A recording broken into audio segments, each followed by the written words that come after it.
अस्सलामुअलैकुम जी फ्रेंड्स, आज का जो हमारा टॉपिक है वो है field lines, flux and Gauss law. हम लोगों ने एक सीरीज़ स्टार्ट की हुई है इलेक्ट्रोडायनामिक्स की।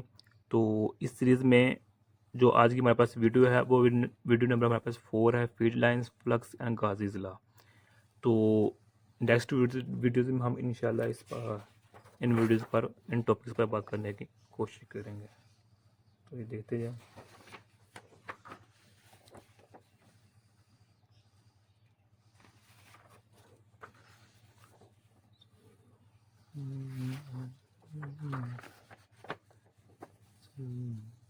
तो आइए इसको स्टार्ट करते हैं। बिस्मिल्लाहिर्रहमानिर्रहीम, सल्लल्लाहु अला मुहम्मद सल्लल्लाहु अलैहि व आलिहि वसल्लम। और जो मेरे पास फील्ड लाइंस है, ये फील्ड लाइंस ये मेरे पास फिजिकल फील्ड्स होती हैं जो कि अपने इर्द गिर्द चार पार्टिकल्स के इलेक्ट्रिकली सराउंड कर रही होती हैं, आउटवर्ड या फिर इनवर्ड साइड पर।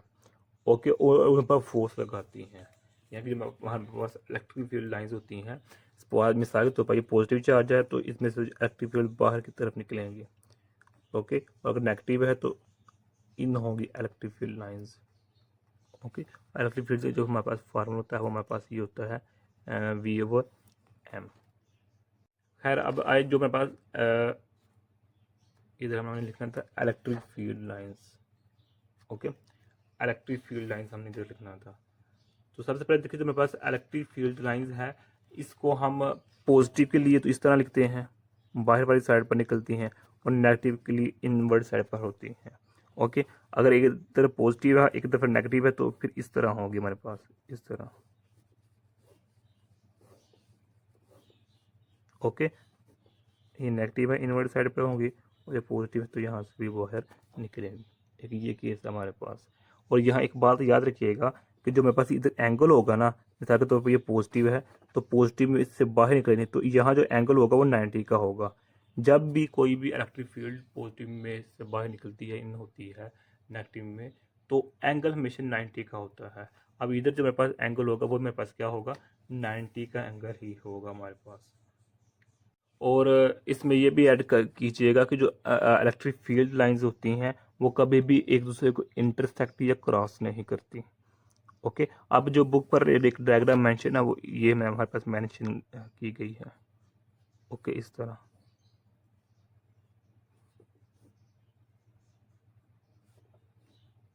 अब इसका क्या मतलब है कि अब जो इस तरह इतना यह डिस्टेंस है, ये क्या शो कर रहा है कि यहाँ डेंसिटी ज़्यादा है, यहाँ स्ट्रेंथ ज़्यादा है इलेक्ट्रिक फील्ड लाइन। यहाँ के यानी कि इसका मतलब क्या है, यहाँ इलेक्ट्रिक फील्ड की जो स्ट्रेंथ है, ताकत है, पावर है, वो ज़्यादा है, और यहाँ कम है, और यहाँ उससे कम है। ओके, तो फिर इसको हम जनरली तौर पर इस तरह लिख लेते हैं, जनरली तौर पर। लेकिन वैसे इसको हम इस तरह भी लिखते हैं। जो हमारे पास इलेक्ट्रिक फील्ड का फार्मूला को हमारे पास क्या है, 1/4πa/Q/r², और ये मेरे पास आर है। तो अब जो मेरे पास ये r² है, ये मेरे पास जनरल फार्मूला है किसका, electric field line, electric field का। तो अब इसमें देखें, अगर हमारे पास टू डायमेंशन है, टू डायमेंशन हम ले रहे हैं, तो टू डायमेंशन में जो हमारे पास हम यूज़ करते हैं फार्मूला, वो हमारे पास होता है NH/2πr। इसमें जो हमारे पास इलेक्ट्रिक फील्ड चेंज होगी ना, वो होगी इसकी पावर 1 के साथ आर की।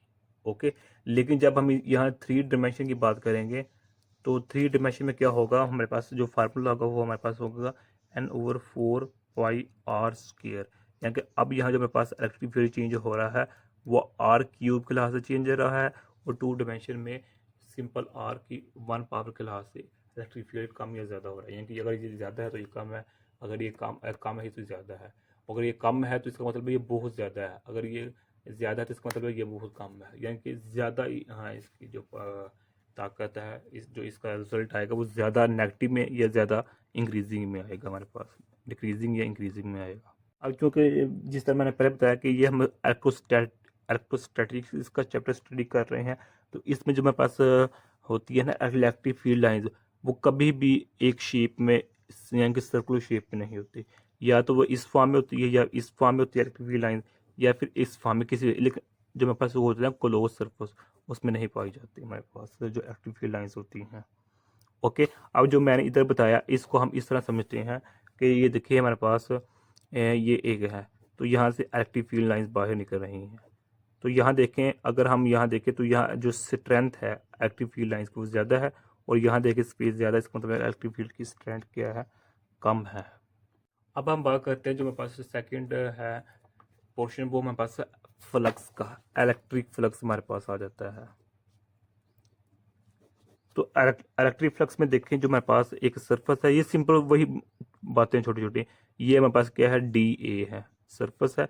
अगर इस डी ए में जितनी हमारे पास इलेक्ट्रिक फील्ड लाइन गुजरेंगी ना, उसी जो इलेक्ट्रिक फील्ड लाइन गुजरेंगी, अगर इलेक्ट्रिक फील्ड लाइन ज़्यादा गुजर रही हैं तो इसका मतलब है जो फ्लक्स होगा वो ज़्यादा होगा। अगर कम गुजर रही हैं तो इसका मतलब है जो इलेक्ट्रिक फील्ड लाइन्स होगी वो कम होंगी हमारे पास। ओके, तो अब इसका जो मेरे पास फार्मूला इलेक्ट्रिक फ्लक्स है वो मेरे पास है ई डॉट डी ए, ये मेरे पास इलेक्ट्रिक फ्लक्स का फार्मूला है। अब यहाँ चूंकि मेरे पास डॉट है यानी कि ई और डी ए के दरमियान, तो इस डॉट को जब हम ख़त्म करेंगे तो हमारे पास ये आ जाएगा, कॉस थीटा आ जाएगा हमारे पास। ओके, इसको हम सिंपल ई ए कॉस इस तरह हम लिख सकते हैं। अब अगर एंगल हमारे पास क्या है, ज़ीरो है, तो इसका मतलब इलेक्ट्रिक फ्लक्स क्या है, मैक्सिमम है। अगर एंगल हमारे पास ज़ीरो के अलावा यानी कि 90 का है तो हमारे पास क्या हो जाएगा, ये ज़ीरो हो जाएगा इलेक्ट्रिक फ्लक्स। यानी कि इसका मतलब क्या है, इसका मतलब ये है कि जब हमारे पास इस एरिया डी ए और इस जो मेरे पास है इलेक्ट्रिक फील्ड लाइन, इनके दरमियान एंगल हो ज़ीरो, तब हम इलेक्ट्रिक फ्लक्स क्या होगा जी, मैक्सिमम होगा। अब यहाँ से देखें, इलेक्ट्रिक फील्ड की लाइंस तो इस जानिब है, और जो डी ए इसका चलो बताएं डायरेक्शन कहाँ है, इसकी आउटवर्ड साइड पर होगी। तो यहाँ एंगल जो बन रहा है वो 90 का एंगल बन रहा है। ओके, याद रखिएगा कि जब भी हम एरिया लेते हैं तो उस एरिया को जो डायरेक्शन होती है वो हमेशा आउटवर्ड होती है। यानी कि इसको आप इस तरह समझ सकते हैं, ये देखिए मेरे पास सपोज करते हैं ये हमने एक एरिया ले लिया है जिसको हम डी ए का नाम दे रहे हैं। अब इस डी ए का की जो वेक्टर की डायरेक्शन है ना, एरिया की डायरेक्शन वो आउटवर्ड साइड पर है। यानी अगर मैं इसको ऐसे रख रहा हूँ, ऐसे है मेरे पास, तो इसकी अपवर्ड साइड पर, अगर मैं इसको ऐसे रख रहा हूँ तो इसकी जो है इस साइड पर है, राइट साइड पर इसकी डायरेक्शन है। चलिए मैं इसको इस तरह रख लेता हूँ, इस तरह। अब इसकी जो इस तरह कर लेता हूँ। अब इस एरिया की जो डायरेक्शन है वो इस जानिब है, यानी कि इस जानिब है, इस जानिब लेफ्ट से राइट जानिब। जब इलेक्ट्रिक फील्ड लाइंस ऐसी होंगी, ऐसे गुजरेंगी, तो मेरे पास एंगल क्या होगा, 90 का। अगर ऐसे होंगे तो 180 का। और इलेक्ट्रिक फील्ड लाइंस ये इसके यानी कि पैरेलल है, यानी कि इस डायरेक्शन में, तो चूंकि एरिया भी इस डायरेक्शन में है तो इलेक्ट्रिक फील्ड लाइंस की डायरेक्शन इस जानिब पे, तो एंगल क्या हो जाएगा हमारे पास जी, ज़ीरो एंगल हो जाएगा। और जब हमारे पास ज़ीरो एंगल होता है इसका मतलब क्या है, हमारे पास मैक्सिमम फ्लक्स है हमारे पास। इन अदर वर्ड्स हम ये कह सकते हैं कि अगर हमारे पास किसी सरफेस में, किसी सरफेस का हम फ्लक्स फाइंड करना चाह रहे हैं, क्लोज सरफेस का, तो अगर उस क्लोज सरफेस के अंदर चार्जेस ज़्यादा हैं तो इसका मतलब क्या है कि वहाँ फ्लक्स भी ज़्यादा होगा। अब इस जो हमारे पास नेक्स्ट टॉपिक है, थर्ड पार्ट है जो कि हमारे पास है गाज़ीज़ लॉ। ओके,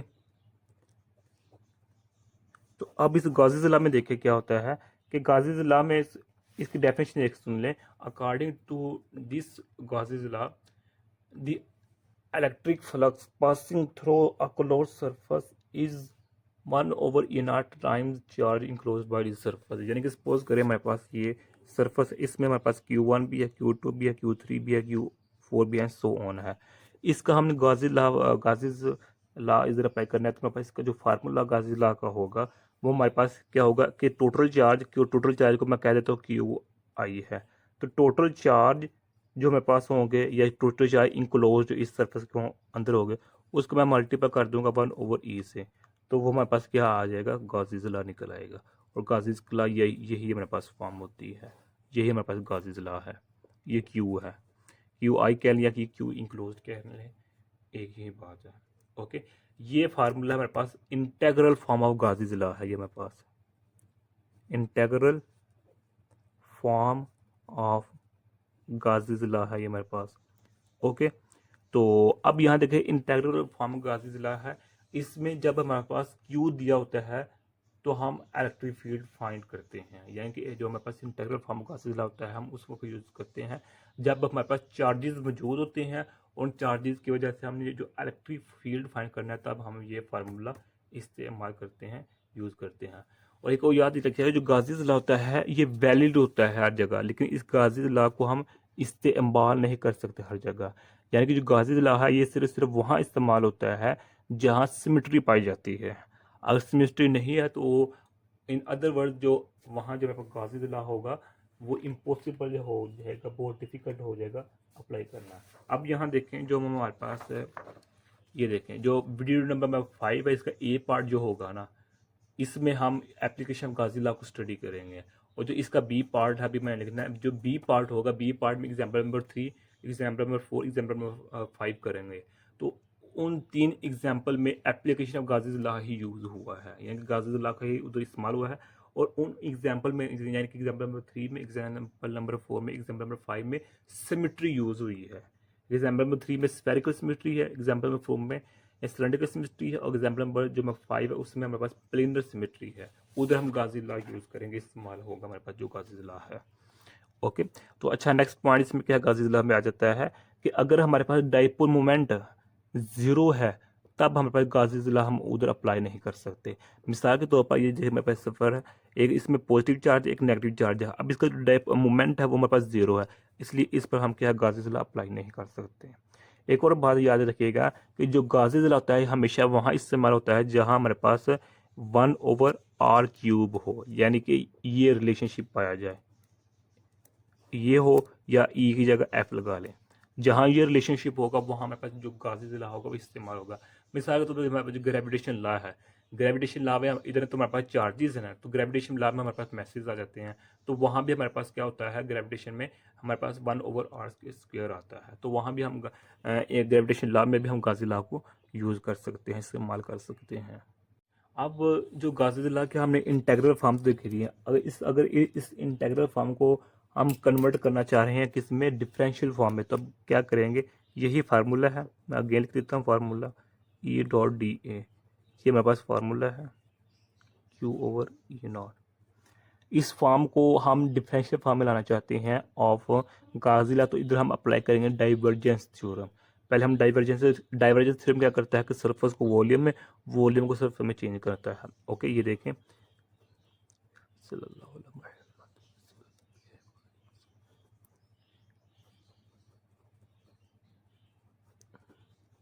ये हमारे पास क्या है, सरफेस है, ये वॉल्यूम है, यानी कि वॉल्यूम सरफेस इंटीग्रेशन को वॉल्यूम में, वॉल्यूम को सरफेस से हम चेंज कर सकते हैं by applying the divergence theorem.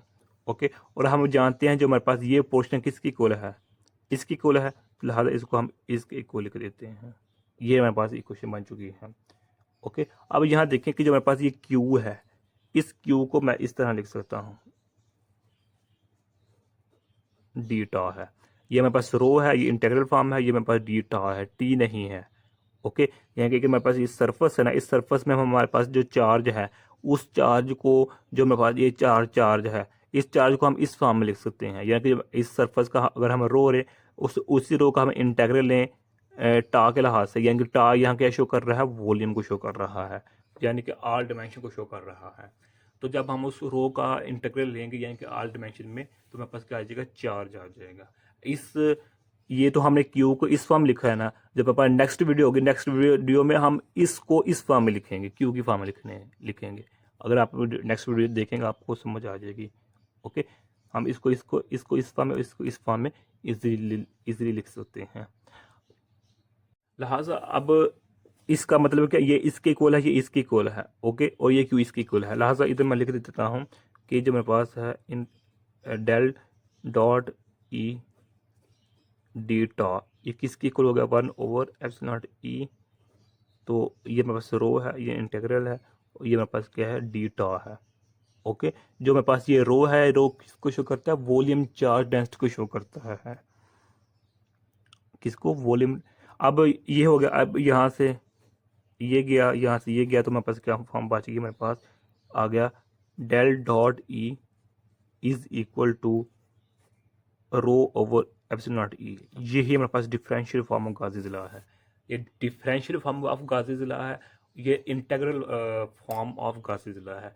ये दो गाज़ीज़िला की जो ये फॉर्म है ये बहुत इंपॉर्टेंट होगी, जो हम स्टडी कर रहे हैं इलेक्ट्रोडायनेमिक्स का कोर्स, यानी कि ईएमटी का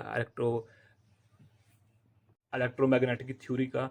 तो उसमें हम इन दोनों यानी कि आने वाली वीडियोज़ में हम इन दोनों फॉर्म को इस्तेमाल करेंगे। ये फॉर्म ज़्यादातर वहाँ यूज़ करते हैं जब हमारे पास इलेक्ट्रिक फील्ड गिवन होता है और हमने फाइंड करना होता है रो को। रो का मतलब यहाँ की वॉल्यूम चार्ज डेंसिटी को जब हम फाइंड करना होता है तो आप उसके लिए हम ये फार्मूला यूज़ करते हैं। और यही आज का हमारे तरह से टॉपिक था। अच्छा, अगर इसको हम एक और फॉर्म में लिखना चाहें तो इस तरह लिख सकते हैं, जो मेरे पास ये फॉर्म है इसको हम इस फॉर्म में लिख सकते हैं, del dot D is equal to rho. और ये मेरे पास जो इक्वेशन होती है इस इक्वेशन को कहते हैं मैक्सवेल इक्वेशन। क्या नाम देते हैं? मैक्सवेल इक्वेशन का नाम देते हैं। इस फॉर्म से हम इस फॉर्म में आए हैं। ओके, तो यानी कि जो मेरे पास होता है ना ई, वो किसके इक्वल होता है? ई इक्वल होता है डी ओवर एप्सिलॉन डी। अब जब इसको हम इस यहाँ करेंगे तो हमारे पास क्या होगा? डी। तो जब मैं इसको इधर ले जाऊँगा तो मेरे पास ये नॉट बन जाएगा, इसी जगह मैं डी लिख सकता हूँ। तो यही हमने इधर लिखा हुआ है। ओके, तो यही आज का मेरे नाम से टॉपिक था। अगर आप लोगों ने अभी तक हमारा चैनल पाक एम एंड अकेडमी इसको सब्सक्राइब नहीं किया तो प्लीज़ सब्सक्राइब कर दीजिए। जज़ाकल्लाह खैर, अपनी दुआ में याद रखिएगा। अस्सलामु अलैकुम व रहमतुल्लाहि व बरकातुहू।